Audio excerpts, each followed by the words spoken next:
Bom dia, turma. Sejam todos muito bem-vindos à disciplina de pontes e grandes estruturas. Estamos no ar. Esse é o nosso 7º encontro. A gente vai trabalhar hoje, né? Finalmente faremos o dimensionamento da nossa viga principal, tá? Então, lembrando aí rapidamente, né? Nós começamos a nossa disciplina introduzindo, né, as diferentes classificações de pontes, diferentes tipos de estruturas de pontes. Conversamos bastante, né, uma aula introdutória sobre pontes. Na sequência, a gente começou o quê? A fazer o levantamento da carga permanente da nossa ponte de estudo. Depois fizemos o levantamento das cargas móveis, utilizando os três tipos estabelecidos pela norma, né, de cargas móveis. Aí depois que a gente definiu os nossos carregamentos permanentes e móveis, nós, através da linha de influência, calculamos, né, obtivemos a força cortante máxima e o momento fletor máximo, tanto em função da carga permanente como em função da carga móvel. E aí, com finalmente todas essas solicitações máximas em mãos, a gente pode agora fazer o dimensionamento das nossas armaduras, tá? Lembrando que o que nós estamos trabalhando nessa primeira parte da disciplina é o dimensionamento de uma ponte em viga de estudo, tá? O que nós estamos fazendo é o dimensionamento dessa viga principal em concreto armado, tá? Na aula de hoje, a gente vai fazer o dimensionamento da armadura longitudinal da viga principal. Nós vamos fazer o dimensionamento da armadura de flexão, tá?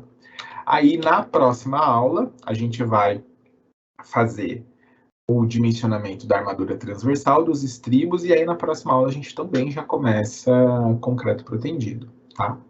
Essa é a nossa última aula de concreto armado ainda, né, finalizando a sessão 2, e aí na próxima aula a gente, no comecinho, aborda o dimensionamento dos estribos, e aí a gente já inicia também a unidade 3, que é a unidade de concreto protendido. Combinado? Bom, vamos lá então. Reforço, pessoal, novamente, que nós vamos fazer o dimensionamento da armadura de flexão, né? Toda a teoria por trás do equacionamento desse dimensionamento, ele é visto lá em estruturas de concreto armado 1, tá? Então, vocês têm uma disciplina inteira de concreto armado 1 que vocês vão estudar o dimensionamento em concreto 1, principalmente aí de vigas e de lajes de concreto armado, tá? Então, aqui, como a gente, né, o livro didático aborda esse dimensionamento em uma sessão, né, aqui a gente não vê a teoria, tá? A gente vai aplicar esses conceitos, né, a gente vai aplicar essas equações de dimensionamento na nossa viga de estudo, tá bom? Então, nós não teremos tempo de abordar, né, nada teórico. Eu vou trazer aqui novamente essas equações, apresentá-las a vocês de novo, mas a gente não tem tempo para abordar, né, tudo isso que vocês levaram uma disciplina para aprender, certo? Mas vamos lá, tá? Primeiro, né, o primeiro conceito que a gente precisa fazer aqui para começar o nosso dimensionamento é combinar os nossos carregamentos. Que lembra, né? Aqui a gente vai dimensionar a armadura de flexão, nossa armadura principal, né? Então, nós vamos trabalhar com a solicitação dos nossos momentos fletores, oriundos da carga móvel e da carga permanente, tá? Então, para obter o nosso momento de cálculo MD, a gente precisa combinar os dois momentos que a gente obteve, o momento em função da carga permanente e em função da carga móvel, tá? Então, vamos para o projeto de um elemento estrutural, a gente precisa garantir um grau de segurança adequado, certo? Nós devemos dimensionar e verificar as condições dos estados limites último e de serviço, tá? Então, nós fazemos o dimensionamento no estado limite último, considerando aí a máxima resistência dos nossos materiais, né, o concreto e o aço, tá? O LU, estado limite último, está associado à ruína ou ao colapso da estrutura, né? E aí, a gente, além do dimensionamento no estado limite último, a gente precisa verificar algumas condições dos estados limites de serviço, ELS. Os estados limites de serviço estão associados aí à aparência, à durabilidade, ao conforto, à funcionalidade da minha estrutura, né? Então, está sempre associado aí ao excesso de vibrações, está associado a deformações intensas, né? Grandes flechas, tá? Um excesso de fissuração, tudo isso está associado aos estados limites de serviço, não representa um risco de ruína para a estrutura, mas ela já começa a deixar de ser funcional e confortável ao usuário, tá? As cargas, elas podem sofrer variações de majoração ou minoração de acordo com a sua natureza e a sua probabilidade de ocorrência, tá? Vamos discutir combinações de ações, né? A NBR 8681 de 2003 é a norma que vai tratar sobre as ações em estruturas. Ela vai fixar os requisitos exigíveis para verificação da segurança das estruturas, tá? Definindo alguns critérios de quantificação de ações e de resistências. Então, ela vai quais são esses coeficientes que eu vou majorar as minhas ações e minorar as minhas resistências, tá? E como eu combino também essas ações. Porque, veja bem, eu tenho duas ações diferentes, né? No caso, hoje, momento fletor, eu tenho momento fletor em função da carga permanente e em função da carga variável, né? Então, como que eu combino essas duas ações, uma permanente e uma variável, para que eu tenha um momento fletor de cálculo único, né? Eu vou ter que combinar essas duas ações, tá? Então, essa norma 8681 de 2003, ela vai apresentar os coeficientes para as combinações últimas de carregamento e também combinações de serviço. Como aqui nós estamos fazendo dimensionamento, o que nos interessa são as combinações últimas. O dimensionamento das armaduras, tanto longitudinais como transversais, são feitas no estado limite último, tá? Então, a gente vai considerar a combinação última normal. Então, nós temos, né, as ações permanentes. Quando a gente vai combinar ações permanentes e ações variáveis, como a gente faz, né, em linhas gerais? As ações permanentes, a gente considera elas em todas as combinações de ações e considera elas em seu valor integral, tá? Porque elas sempre vão estar lá, né? Já as ações variáveis, em cada combinação, eu vou selecionar uma das minhas, se eu tiver mais que uma ação variável, né? Se tiver várias ações variáveis. Em uma combinação, em cada combinação, eu vou selecionar uma dessas ações variáveis como principal, e aí eu atuo, essa ação atua com o seu valor integral, né? Eu entro com essa ação variável principal em seu valor integral, tá? E as demais ações, eu considero como secundárias, e aí eu minoro elas por um coeficiente de minoração, tá bom? Elas não entram em seu valor integral, elas entram com seu valor minorado nessa combinação, tá? E aí, além disso, eu vou aplicar os meus próprios coeficientes de ponderação para ação permanente e ação variável, tá? Então, ó, a minha equação geral, né, para a combinação aqui, a gente está trabalhando com a combinação última normal, né, usada no dimensionamento no estado limite último. Então, a minha força de cálculo, FD, é igual ao somatório das minhas forças permanentes, né, ou ações, cargas permanentes, que vai ser o quê? Gama G, que é o coeficiente de ponderação, tá? Que eu, de carga permanente, vezes a minha ação permanente com o seu valor característico integral, tá? Então, aqui eu tenho a minha carga permanente, né? Minha carga multiplicada pelo coeficiente de ponderação. Eu sempre vou majorar, né? Mas, aí eu venho para a parcela das minhas ações variáveis, né? Então, aqui eu tenho o meu coeficiente de ponderação, gama Q, que é o coeficiente de ponderação de carga móvel, tá? Que também vai estar majorando as minhas cargas móveis. Gama Q vezes, aí aqui eu tenho as minhas cargas móveis, ó, eu tenho FQ1K, que é a minha ação variável principal, tá?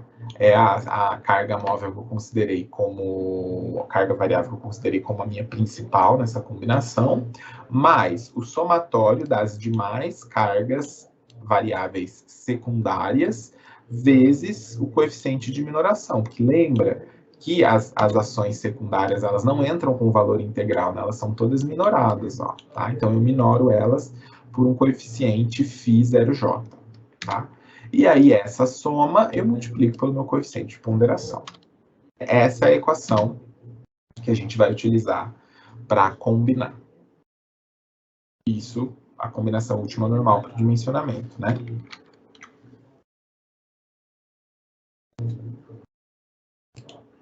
Deixa eu dar uma olhadinha lá no chat, pessoal, só para ver se está tudo bem.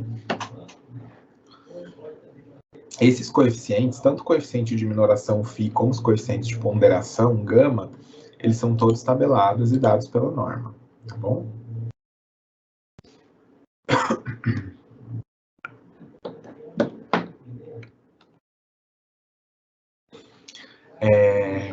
Então, olha só, para as ações permanentes, tá, diretas e aquelas agrupadas na combinação normal, né, ó, a gente está trabalhando aqui com a combinação normal, né, quais serão os valores dos coeficientes de ponderação para essas ações permanentes?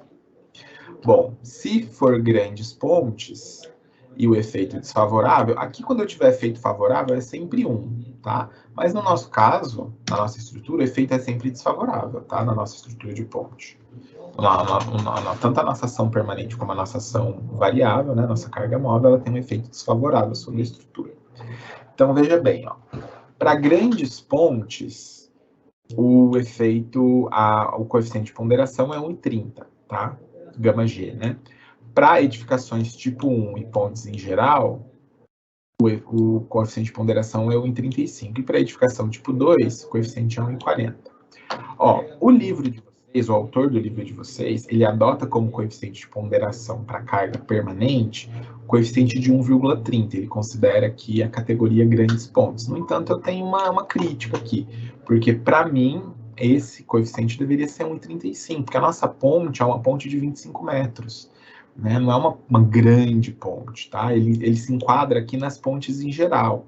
Veja bem, ó, pontes em geral, né, ó, 2, ó, tá? Edificações tipo 1 e pontes em geral são aquelas em que as cargas acidentais...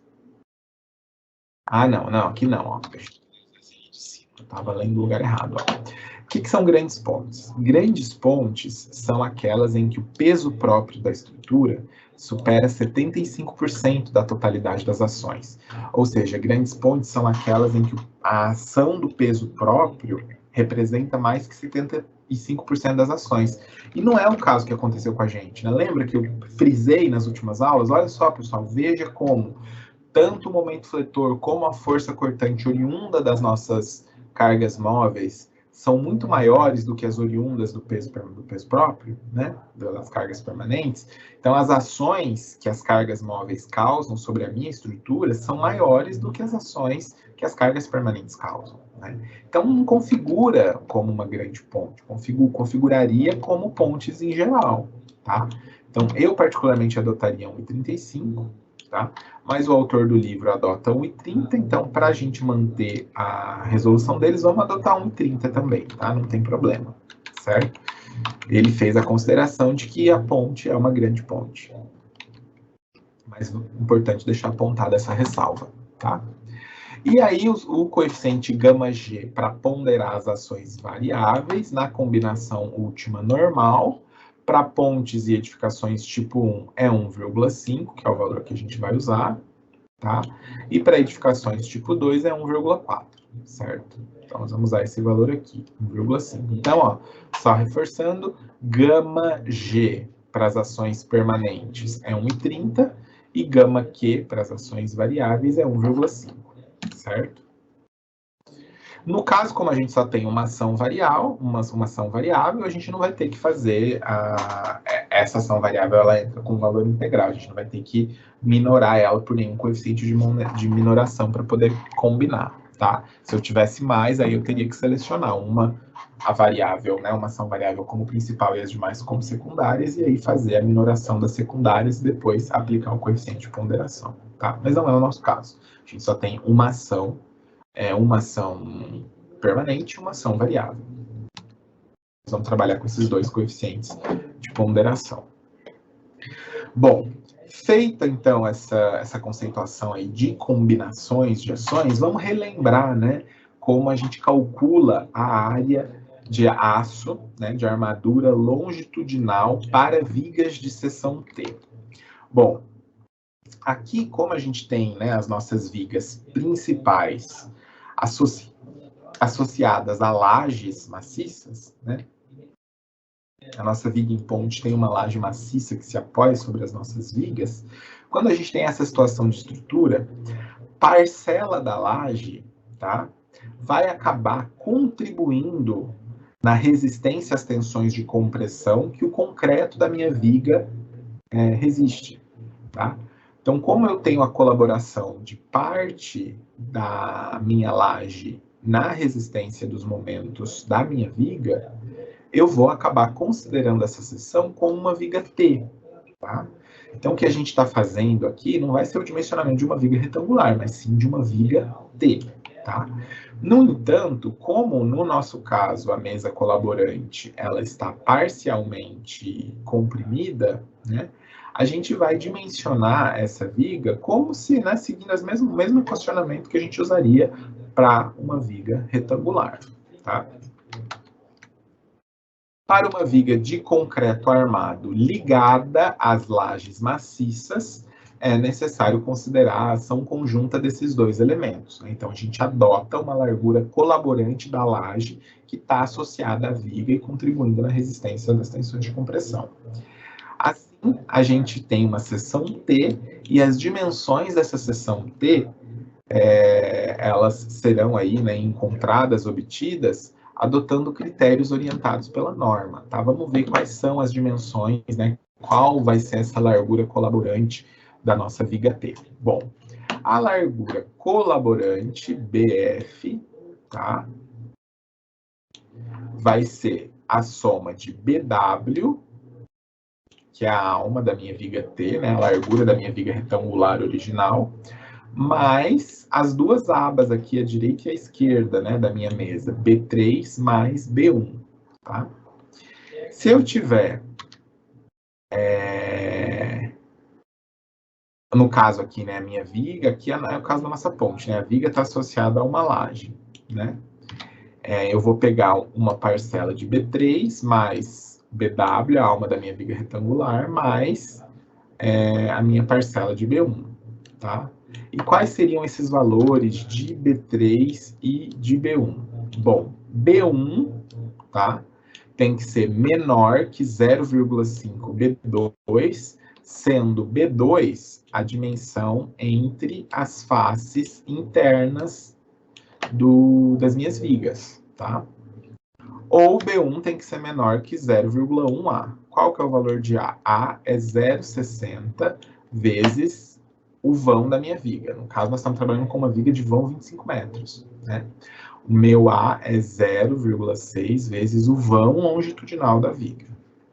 E aí, B1 tem que ser menor ou igual que 0,1 vezes A, tá? O valor de B3. Bom, B3 tem que ser menor que B4, é claro, né? O valor de B3 tem que ser menor que B4, que é o comprimento total do meu balanço, sim. Mas também B3 tem que ser menor que 0,1A. Tá? Menor ou igual que 0,1A. Lembrando que A é 0,6 de L. Tá? Então, o menor desses dois valores aí eu vou adotar como meu valor de B3. E aí, para encontrar a largura colaborante aí da mesa, é só somar B3 mais BW mais B1. E aí, qual vai ser o método de cálculo que a gente vai adotar para dimensionar as nossas armaduras longitudinais? Nós vamos trabalhar com um método tabelado de dimensionamento, tá? Que vocês utilizaram para o dimensionamento de lajes em concreto 1. Em concreto 1, vocês usam um método tabelado, né?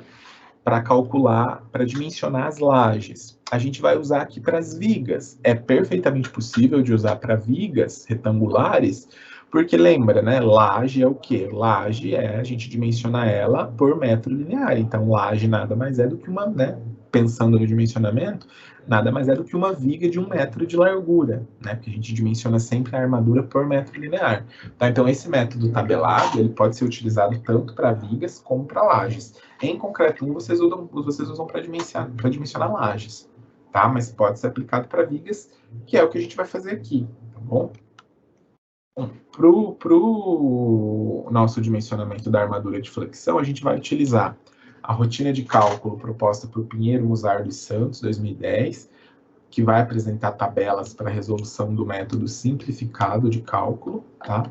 Então, nessa rotina de cálculo, o primeiro passo é calcular o coeficiente Kc, tá? Kc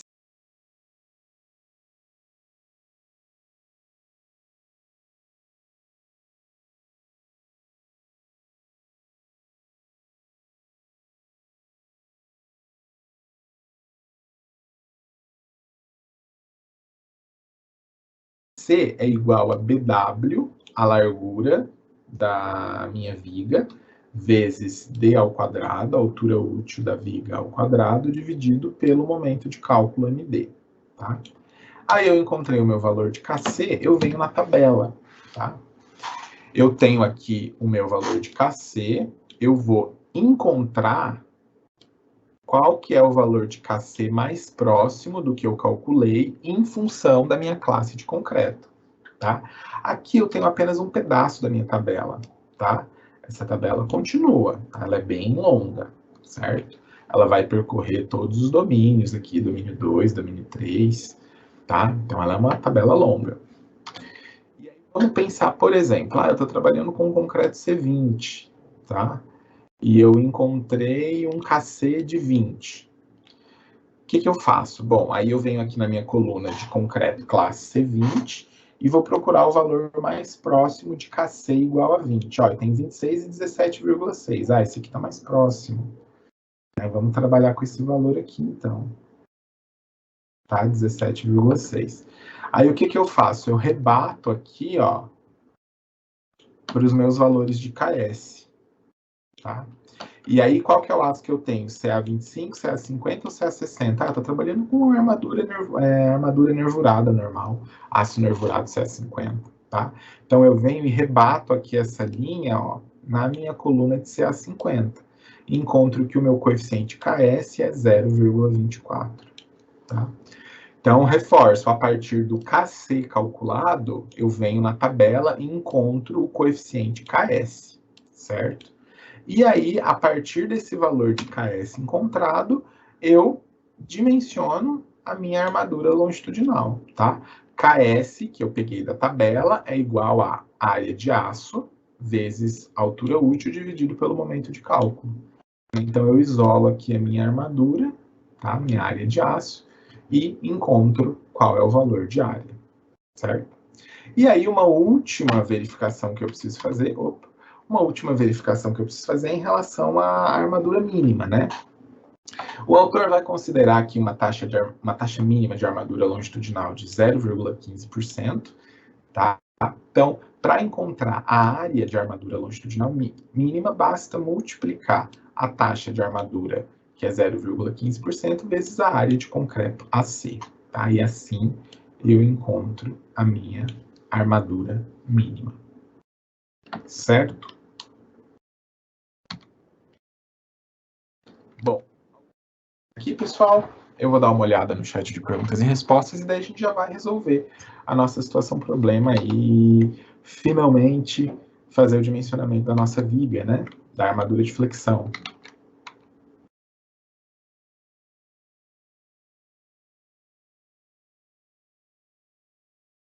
Deixa eu dar uma olhada aqui.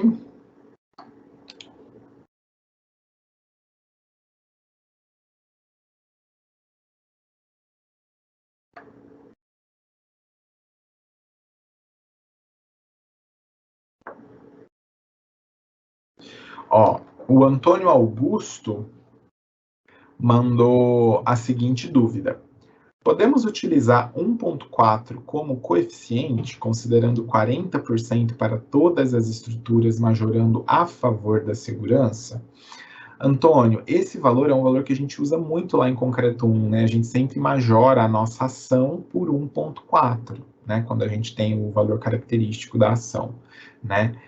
Quando a gente está trabalhando com ações variáveis e permanentes, tá? O ideal é que a gente siga a norma e faça essa combinação de ações, tá bom? 1.4 é um coeficiente que é bastante utilizado, né? É referência também para edificações em geral, né? Se você observar aqui, ó, vamos voltar alguns slides, tá?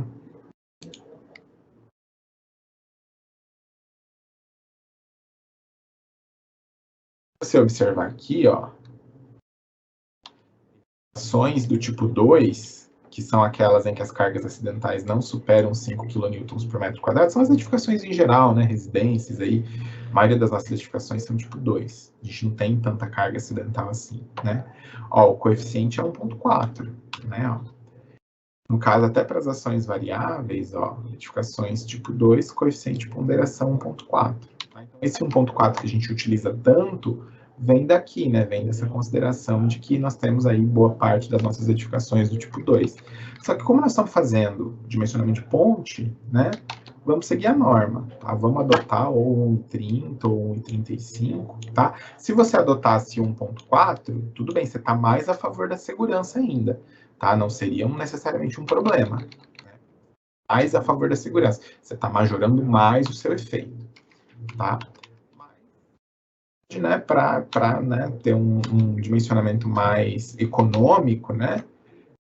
Vamos adotar 1,30 mesmo, igual o autor adotou, tá? Mas você poderia, em relação à segurança, poderia, tá? Você não usar um coeficiente maior não significa, nesse caso, não vai significar, né, uma redução na segurança da sua estrutura. Só que ela vai ficar mais cara também, porque ela vai acabar estando um pouquinho mais sobredimensionada, né? Então ela vai ficar um pouco mais cara.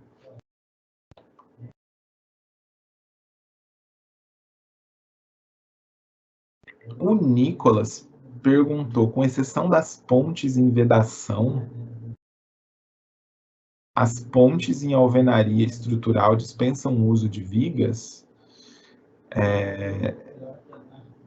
Nicolas, pontes em vedação, eu não estou familiarizado com esse termo.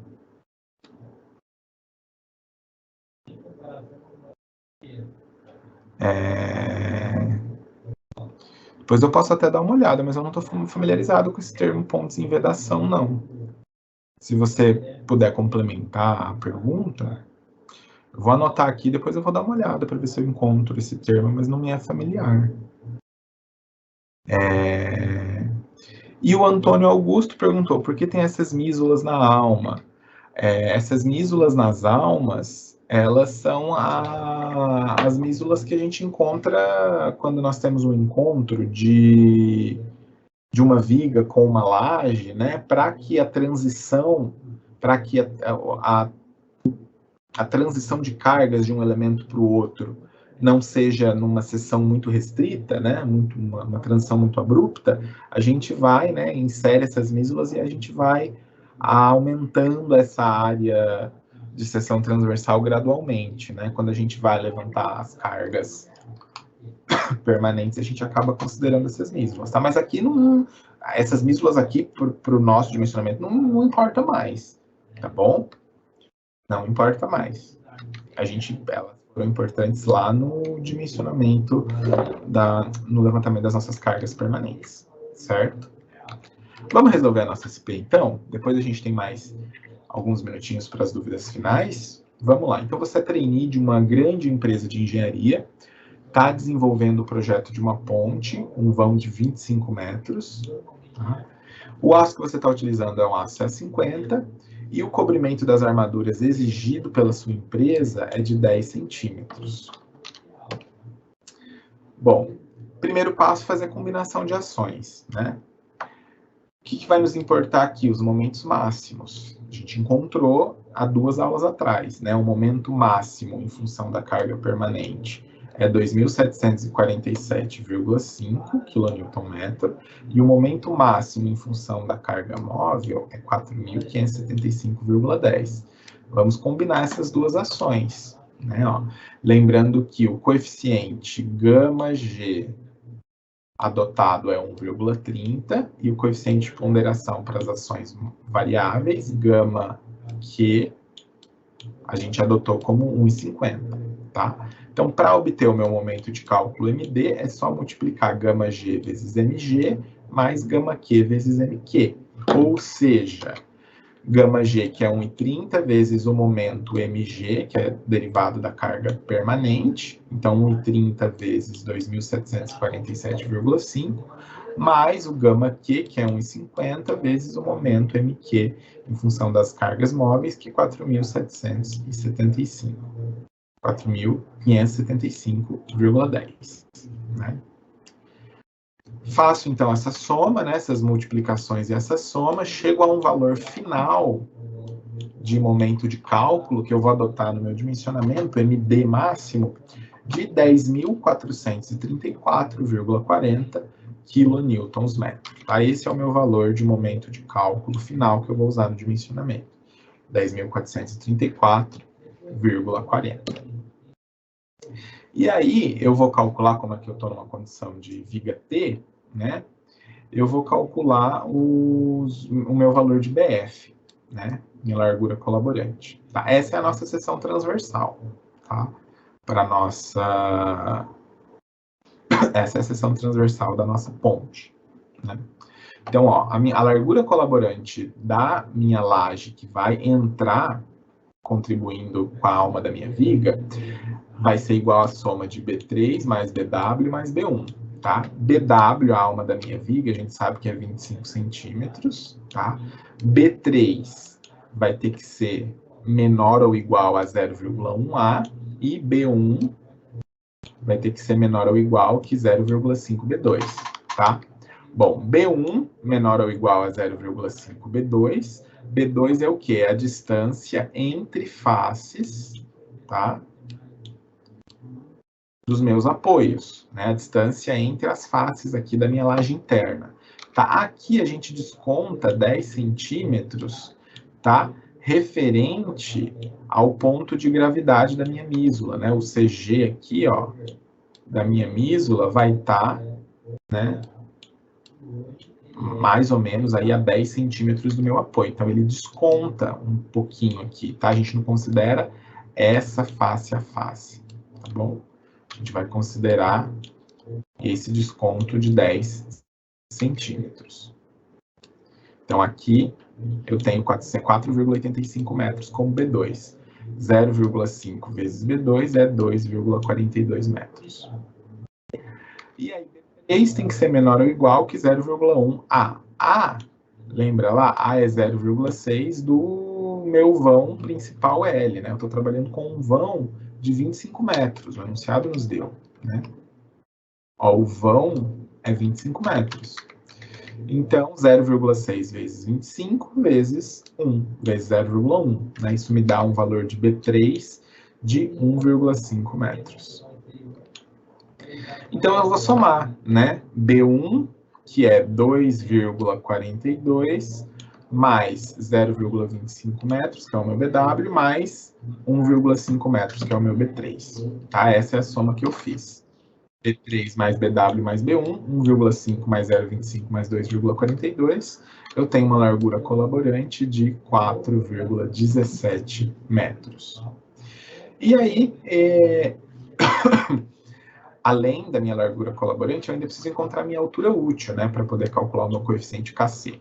Bom, o enunciado nos disse que a nossa construtora exige um cobrimento mínimo de 10 centímetros. Né? Então, a gente vai considerar aqui que a altura útil vai ser a altura da minha viga menos o cobrimento. Tá? Ó, a minha viga tem uma altura de 2 metros, né? 200 centímetros. Logo, a minha altura útil vai ser a altura da viga, 200 centímetros, menos o cobrimento, que é 10. Isso me sobra útil de 190 centímetros. Aqui não é metros, tá? É 190 centímetros, ok?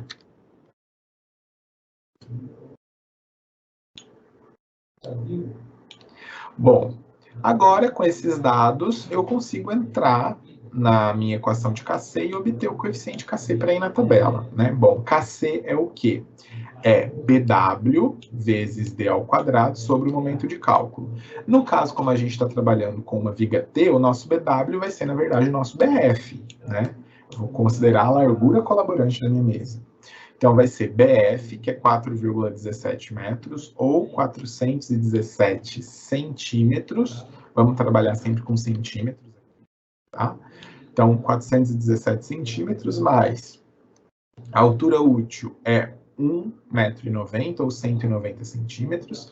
Então, vezes a altura útil, 190 elevado ao quadrado, dividido pelo momento de cálculo MD.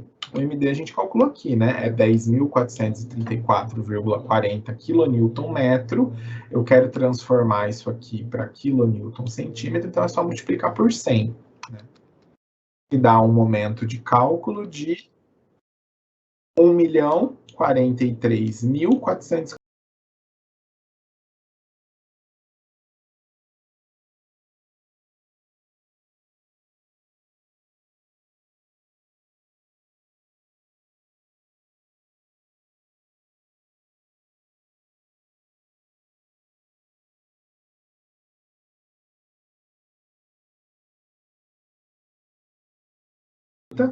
Quilonewton centímetro. E aí eu faço essa conta e chego a um coeficiente Kc de 14,43. Tá? Então vamos pegar esse valor aqui e entrar na nossa tabela de dimensionamento para flexão simples. Bom, nós estamos trabalhando com um concreto C40. É dado do enunciado do livro, né? A nossa ponte de estudo é uma ponte com concreto classe C40, tem que ser um concreto de resistência maior mesmo, né? Uma obra grande. Então eu venho aqui na coluna do C40 e vou encontrar o valor próximo aí de 14,43, né? Então eu venho descendo, ó, 25 aqui, 13,1, né? O próximo já é 8,8. Né? Então, não, eu vou adotar esse aqui, 13,1.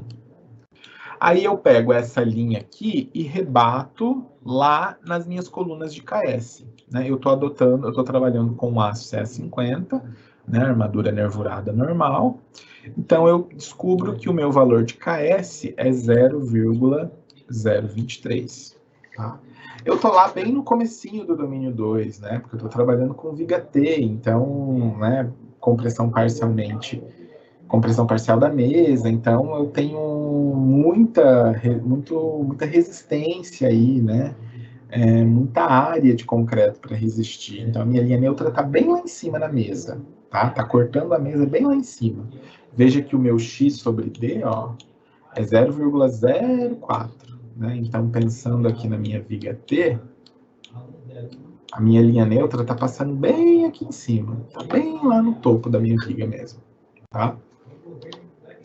Então, o meu KS é aqui, 0,023. Muito bem. Aí,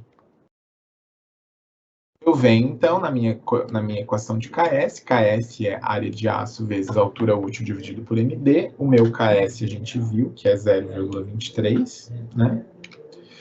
0,023, tá? S, que é 0,023, é igual a área de aço, que é minha incógnita, vezes a altura útil D, que é 190, dividido pelo momento de cálculo, que é 1.043.440 kN centímetro. Eu isolo a S, que é a minha incógnita, e encontro que a minha armadura de aço longitudinal é igual a 126,31 centímetros quadrados. Nós vamos adotar aqui uma bitola de 25 milímetros, tá? Vamos adotar um aço de uma bitola bem grande, 25 milímetros, e aí, quando eu divido essa área de aço pela área de uma única bitola Φ25, eu encontro o número de barras que eu vou precisar para minha armadura, né? Nesse caso, para que eu tenha uma área total de aço equivalente a 126,31 centímetros quadrados, eu vou precisar adotar 26 barras de bitola 25 milímetros, 26 Φ de 25. Ok? É uma armadura bem robusta, né? Uma viga principal de ponte é bastante aço, né? Vamos verificar a armadura mínima agora? Bom, a área de concreto, o autor ele encontra multiplicando a largura colaborante de 417 centímetros vezes a espessura da laje, que é 25, e multiplicando também a área da alma da viga, né, da parte retangular da minha viga em T. Né? Então, ele pega 200, que é a altura da minha viga, ele vai descontar os 10 centímetros de cobrimento, vai descontar 20 centímetros da minha mesa, multiplica tudo isso pela largura, que é 25 centímetros, e ele vai chegar aí numa área de concreto aproximada de 14.675 centímetros quadrados, certo? E aí, para encontrar a armadura mínima, basta multiplicar a taxa mínima de armadura, que é 0,15%, vezes essa área de concreto.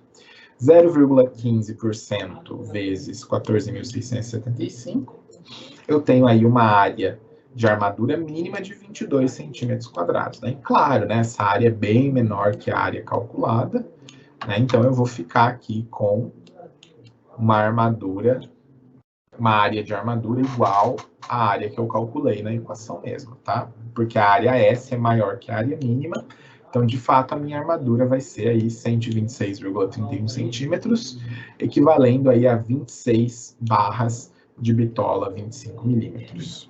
Essa é a nossa armadura principal, nossa armadura de flexão. Na próxima aula, pessoal, a gente vai fazer o dimensionamento da armadura transversal, os nossos estribos, e aí a gente já vai começar também concreto protendido, tá bom?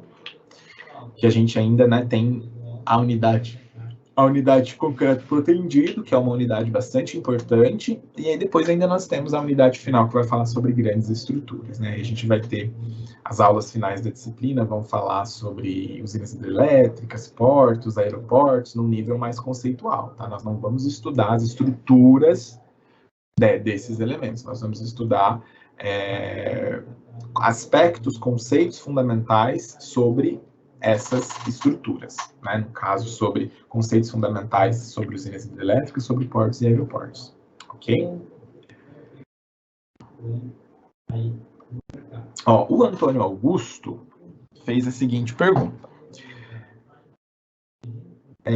Dentro do cotidiano da engenharia civil, é comum atuar nos domínios 2 e 3 corriqueiramente, ou o domínio 4 é bastante utilizado também? A gente vai fazer o dimensionamento, Antônio, sempre no domínio 2 e 3, tá? A norma, ela exige que a gente faça o dimensionamento no domínio 2 ou no domínio 3. Inclusive, lá em concreto 1, quando a gente vai dimensionar as nossas peças, né, a gente tem que fazer uma verificação da norma, garantir que a relação x sobre b seja menor que 0,45, tá? Essa verificação automaticamente nos coloca dentro do domínio 3. Tá? Seria impossível a gente dimensionar no domínio 4 e seguir a norma. Né? A gente até poderia dimensionar no domínio 4, mas daí a gente não estaria seguindo a norma. Tá? Então, essa verificação da norma, né, de atender essa relação x sobre b menor que 0,45, isso nos impõe o dimensionamento dentro do domínio 3. Tá? E aí a gente pode fazer no domínio 2 também. Corriqueiramente, as nossas estruturas serão dimensionadas, né, dentro aí do domínio 2 e do domínio 3. É isso aí mesmo, tá? O domínio 4 não vai ser utilizado para dimensionamento, tá? Eu vou, então, deixar aberto para as dúvidas, tá, pessoal? Vamos aproveitar esse tempo aí para conversar, né? Nós estamos fechando uma parte importante da disciplina, né? Fechando a parte de concreto armado. Na próxima aula a gente ainda vê, né? Estribo, armadura transversal, mas aí na próxima aula a gente já entra em concreto protendido, tá bom? Então eu vou deixar aberto aí para mais dúvidas nesses minutos finais de aula. Vamos conversar, vamos interagir. Vou ficar de olho aqui no chat de perguntas e respostas, aguardando vocês, ok?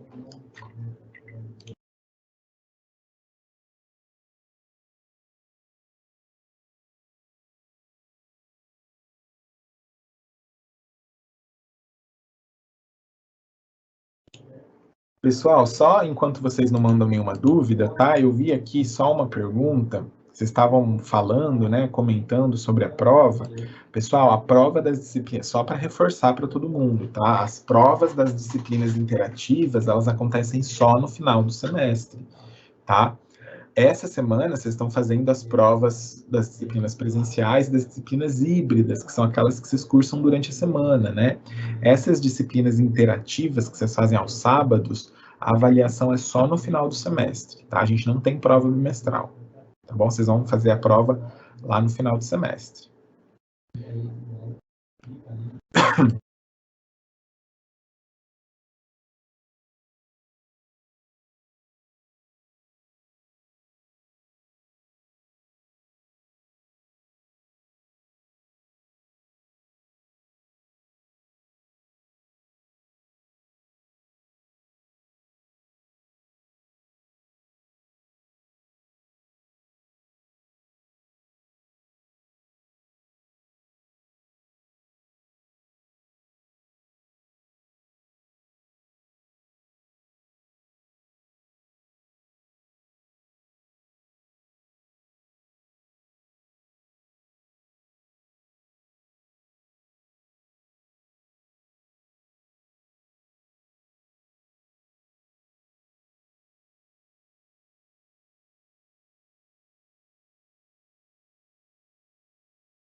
Ó, a gente recebeu mais uma dúvida aqui do André Matheus, o que seria x sobre d na tabela do KC e KS?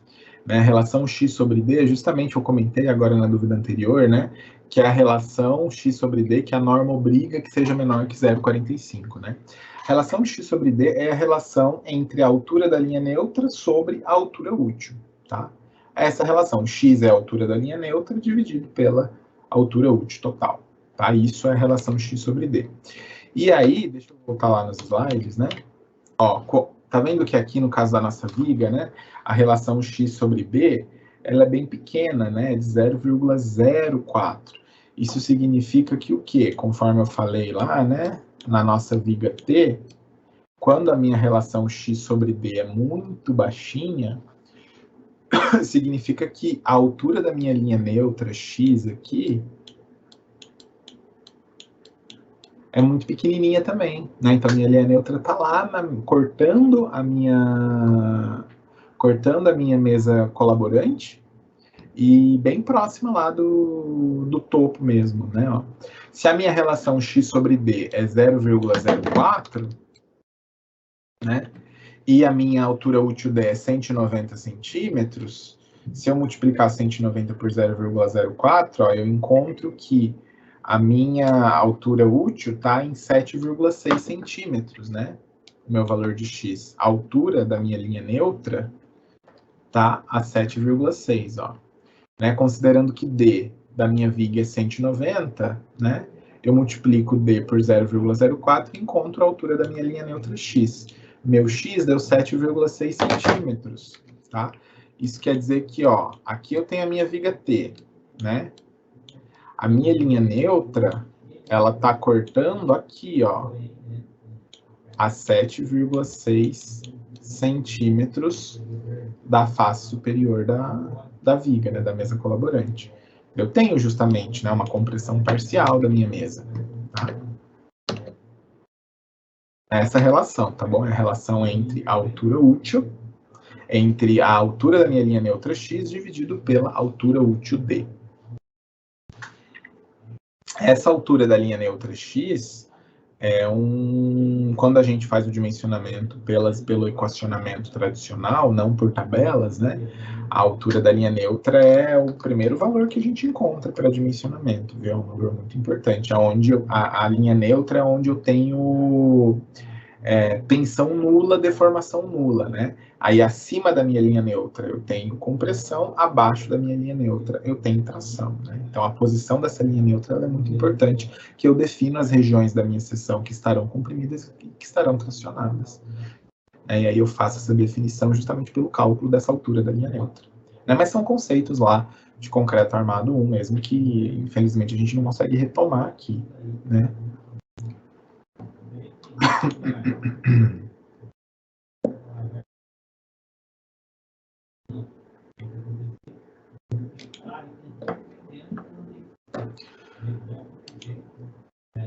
Vamos responder mais uma dúvida aqui. O nosso tempo está acabando. Ó, o Nicolas Andréas mandou mais uma dúvida. Essas fórmulas do KS e KC são usadas para o cálculo de todos os tipos de armadura e vigas? Não, essas tabelas aqui, ó, vou até voltar, tá? Veja bem, essas tabelas, KC e KS, elas são adotadas para flexão simples em seção retangular para armadura simples. Então, é só para essa condição, tá? A gente está trabalhando com uma seção T? Tá, só que lembra, a linha neutra está cortando a mesa da minha seção T. Então, eu tenho uma condição de compressão parcial da minha mesa. Então, eu dimensiono como se a minha viga fosse uma viga retangular, tá? Por isso que a gente está podendo usar essa tabela aqui. Então, essa tabela KS-KC, ela vai valer apenas para dimensionamento da armadura longitudinal, quando eu tiver armadura simples, a armadura dupla não vale mais, tá? E só quando eu tiver seção retangular, tá? É para armadura de flexão em seção retangular para armadura simples, tá bom? Se for outro tipo de seção, ou se eu tiver uma condição de armadura dupla, tá? Não valeria. Estribo não vale também, tá? Só posso nessa condição. Pessoal, O nosso tempo acabou, eu vou encerrando a aula por aqui, tá? Agradeço a companhia de todo mundo. Desejo a todos um bom fim de semana. Nós nos vemos semana que vem. Continuamos daí com o cálculo, o dimensionamento dos nossos estribos e também já iniciamos aí a parte de concreto protendido, que é muito importante dentro dessa disciplina, certo? Um abraço, pessoal. Bom fim de semana para todo mundo. Nos vemos na próxima aula. Até lá. Tchau, tchau.